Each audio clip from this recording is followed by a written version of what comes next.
There's an executive order that was signed yesterday called Eradicating the Anti-Christian Bias. This was signed by Mr. Trump and is now an executive order. Several people have asked me if I could go through it. I think the best way to do that is I will pull up each piece of the executive order and read through it, but I'll also give you my opinion of what I think is constitutional, what's not constitutional, and what's ridiculous, which is honestly most of it. So here we go. Here we are, everybody. If you want to pull this up online, it's the Eradicating Anti-Christian Bias Executive Order, and it was signed February 6th of 2025. And that bottom bit just says, by the authority vested in me as president by the Constitution. All right, so let's get into the order.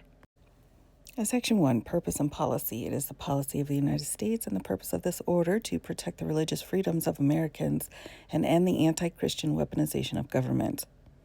The founders established a nation in which people were free to practice their faith without fear of discrimination or retaliation by their government.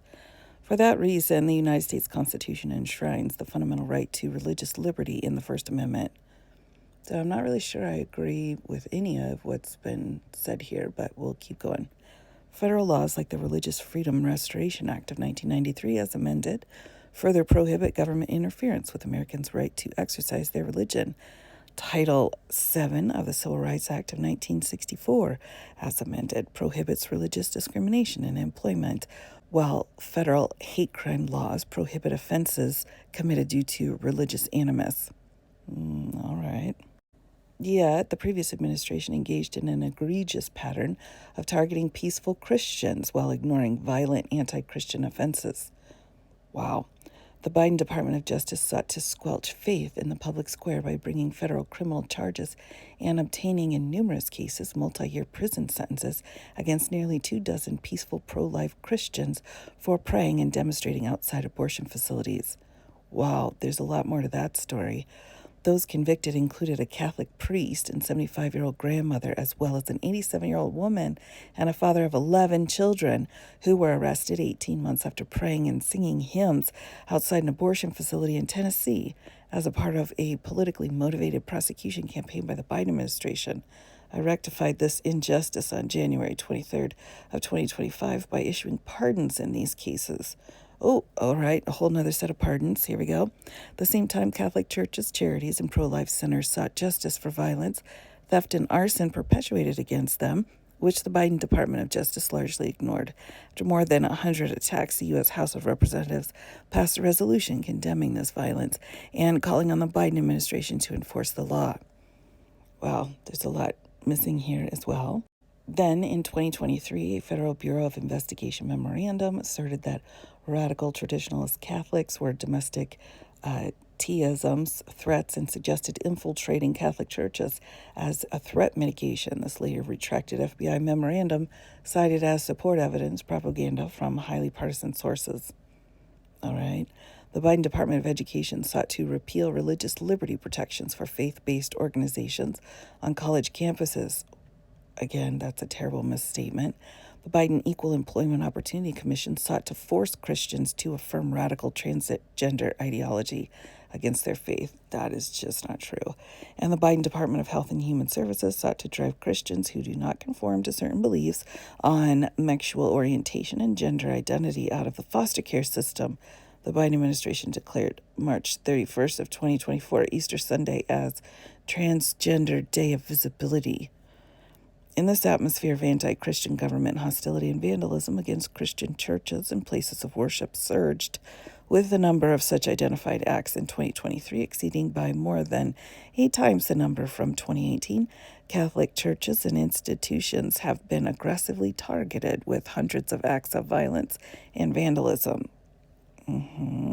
My administration will not tolerate anti-Christian weaponization of government or unlawful conduct targeting Christians. Right, because what administration comes out and says, please just do illegal things, right? I mean, what? The law protects the freedom of Americans and groups of Americans to practice their faith in peace, and my administration will enforce the law and protect these freedoms. Wow, I don't know that that's a proper statement. My administration will ensure that any unlawful and improper conduct, policies, or practices that target Christians are identified, terminated, and rectified. Good for you. Again, we have laws stating that you're not allowed to target any religion, not just Christians.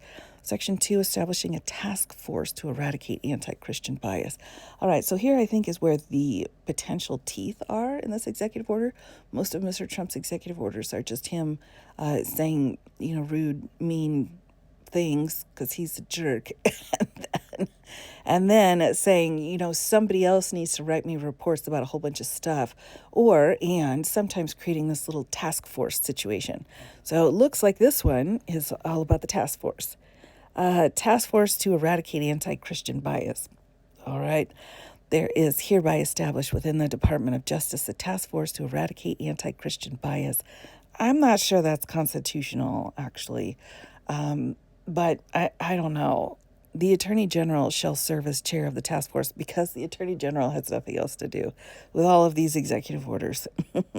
In addition to the chair, the task force shall consist of the following other members: Secretary of the Treasury, Secretary of Defense, Secretary of Labor, Secretary of Health and Human Services, Secretary of Housing and Urban Development, the Secretary of Education, Secretary of Veterans Affairs, Secretary of Homeland Security, Director of the Office of Management and Budget, a representative of the United States of America to the United Nations, Administrator of the Small Business Administration, Director of the Federal Bureau of Investigation, the Assistant to the President for Domestic Policy, the Administrator of Federal Emergency Management Agency, the Chair of the Equal Opportunity Commission, and the heads of such other executive departments, agencies, and offices that the chair may from time to time invite to participate.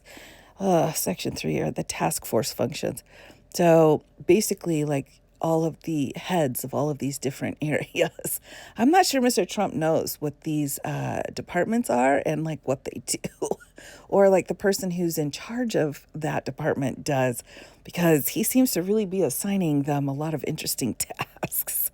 Then next up, we have the task force functions. The task force shall meet as required by the chair and shall take appropriate action to review the activities of all executive departments and agencies, including the Department of State and a whole bunch of other departments I'm skipping through here. Recommend to the head of the relevant agency steps to revoke or terminate any violative policies, practices, or conduct identified under subsection 3A1 of this section and remedial action to fulfill the purpose and policy of this order. Share information, develop strategies to protect the religious liberties of Americans and advance the purpose of policy. So this, I think, is where his, whenever he asks for some kind of a report be put together, that's here. Solicit information and ideas from a broad range of individuals and groups, including Americans affected by anti-Christian conduct, faith-based organizations, state and tribal governments, and so on, in order to advise the president regarding its work and assist the president in formulating future policy. Task force shall submit to the president through the deputy chief of staff for policy, the assistant to the president for domestic policy, a report within 120 days from this date. Order regarding the task force initial work. All right, so let's skip through this here, everyone, because this is in basically all of the executive orders. He wants these really high-level position people to talk to each other and then put some report together and give it to him. That's like all of his executive orders.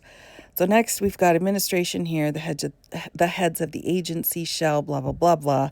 And then termination, it shall terminate in 2 years. And then, of course, we have the closing general provisions. So there are a lot of people worried about this. I would say, obviously, the First Amendment, freedom of speech kicks in here. And it sounds like the president is just wanting to assign a whole bunch of really important people to these kind of tasks and put together some report that he can read. But there's no power, no teeth, no nothing behind this. Like most of his executive orders, just involves creating some committee of people and them generating a report for him. So I don't know about this one, everybody.